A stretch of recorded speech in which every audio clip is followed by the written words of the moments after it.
નમસ્કાર, હું છું કેતલ અને આપ જોઈ રહ્યા છો CB24। સાબરમતી જેલ કોઈને કોઈ કારણસર વિવાદોમાં સપડાયેલી રહેતી હોય છે, ત્યારે ફરી એકવાર સાબરમતી જેલમાં એક કેદી ફોન ઉપર વાત કરતા ઝડપાયો છે અને તેની પાસેથી મોબાઈલ ફોન મળી આવ્યો છે। અમદાવાદની સાબરમતી જેલમાં પાકા કામનો કેદી ઇલેક્ટ્રિક વિભાગમાં રૂમના પડદાની પાછળ ઊભા રહી અને ફોન ઉપર વાત કરતા ઝડપાયો હતો।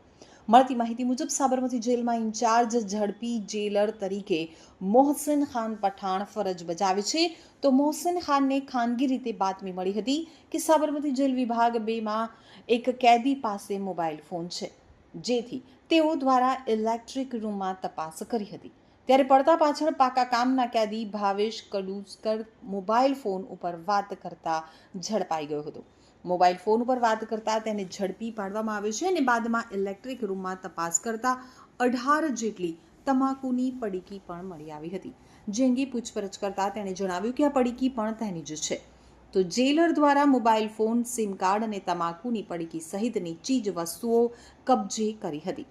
પાકા કામના કેદી ભાવેશ પાસેથી મોબાઈલ ફોન મળી આવ્યો હતો, જેથી સાબરમતી જેલમાં મોબાઈલ ફોન લાવવા ઉપર પ્રતિબંધ હોવા છતાં પણ મોબાઈલ ફોન કઈ રીતે આવ્યો, તેમાં કોઈ જેલના અધિકારી કે કર્મચારીની સંડોવણી છે કે કેમ, મોબાઈલ ફોનનો ગુનાહિત પ્રવૃત્તિઓ માટે ઉપયોગ કરવામાં આવ્યો છે કે નહીં, વગેરે અંગેની તપાસ કરવાની હોવાથી આ સમગ્ર મામલે રાણીપ પોલીસ સ્ટેશનમાં ફરિયાદ નોંધાવતા પોલીસે હાલ ગુનો નોંધી વધુ તપાસ હાથ ધરી છે।